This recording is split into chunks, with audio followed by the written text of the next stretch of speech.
Good evening mga kapalaisdan. Andito po kami sa pispa ng aking kumpare.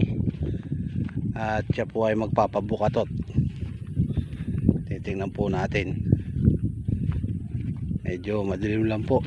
Tsaka yung pagkakabiyahe namin hindi ko na video.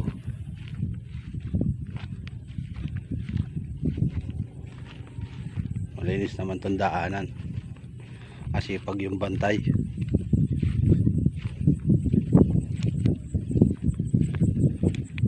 Mamatay pa yung ating flashlight. Tara po at puntahan natin yung nagbubukatot. Ayun po. Nakapamandaw na sila. Ano yan, Sok? Isda? Halo.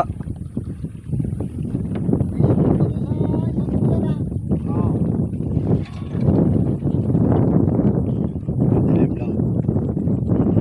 Mga plasda. Alimango yung sinukuha nila.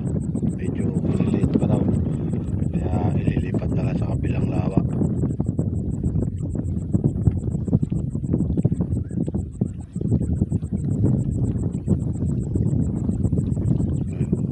Kung matatanaw nyo lang po sana kung maliwanag. Alimango nasa alit.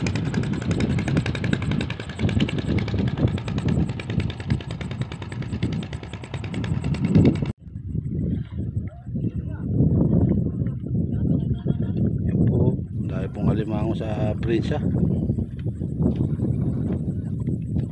Maganda po buhay ng alimango. Alam, medyo may kaliitan pa.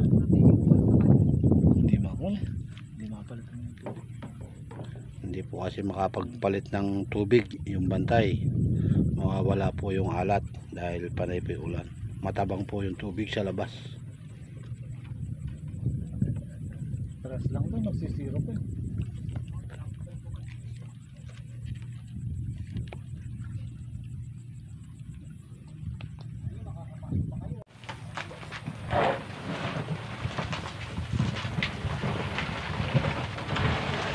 Nagkagulo na. Bakit? Kanya-kanya na sila sipit.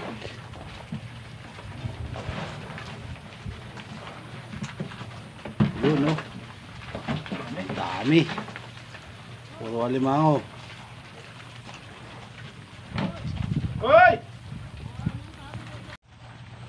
Puro dami.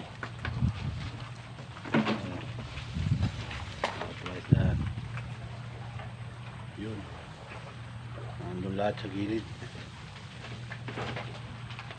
Yan, kanya-kanyang tabi.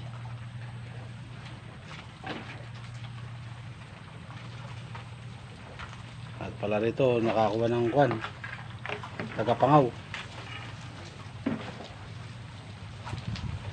Hindi na rin naman luluwas ngayon. Kaya lang Abutin sila umaga dyan.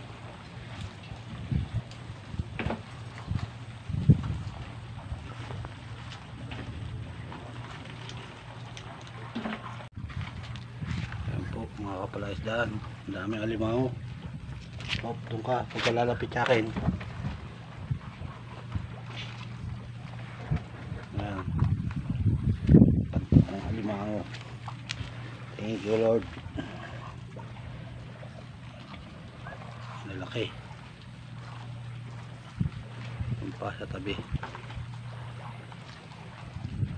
Yung nasa bitna po na yun, alimango yun. May halo lang na damo.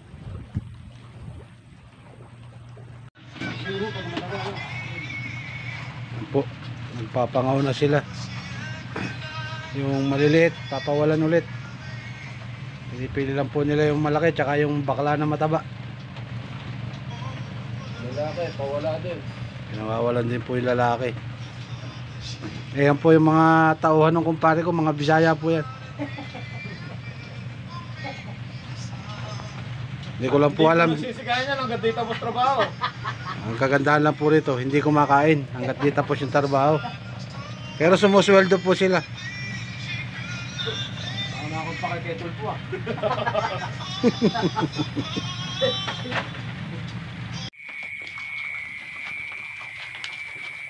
Yan po yung nakuha nila. Oh. Ganda na po yung size.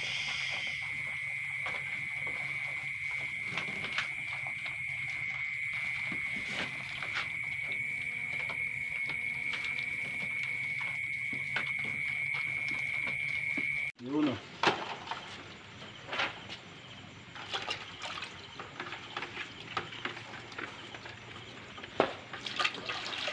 Bentikos.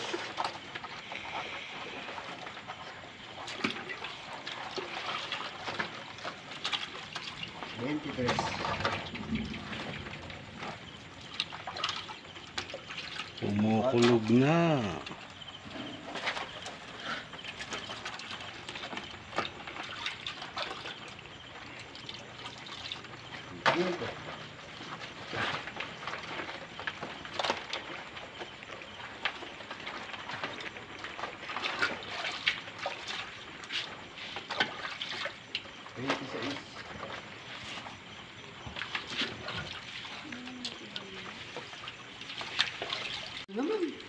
Ito po, yung klase ng alimango.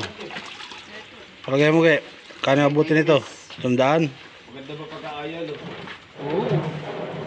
Ang 700 sa export. Hanggang 900. Nahihilo pa ito eh.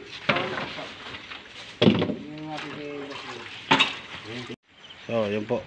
Yari na po magbukatot at magbilaw ng alimango. Uwi ang time.